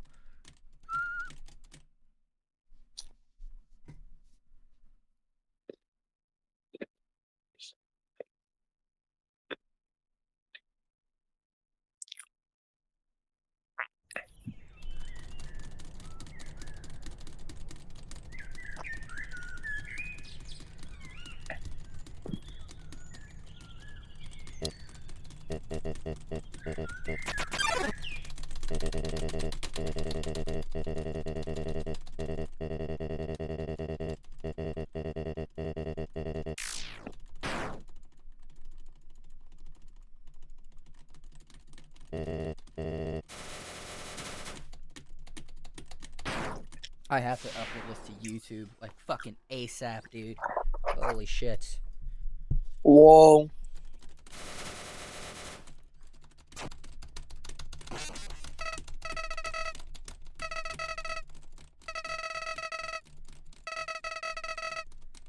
Did I say anything offensive? Well, you didn't say anything that get me in trouble in the VOD. I think making fun of fat people is allowed. Considering I am fat, so. Yeah. You're the fattest of the land. This is true. I'm actually a land whale. Yeah, actually, Strike Games is confirmed land whale. Get that on recording. Let's go. We're on the final cutscene, and now I just gotta.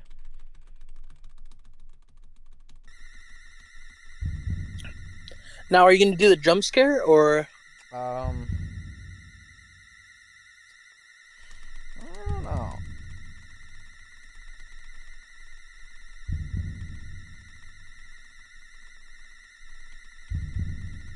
I don't know which one I'm gonna do. I think I'll do. Yeah, I'll go for the jump scare. Okay.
Jump scare.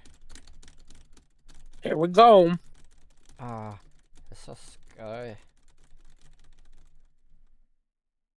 I love it when the jump scare turns into 9. And a spooker, a scary.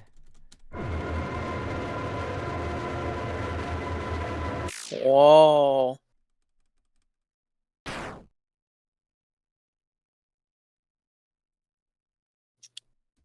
And just like that,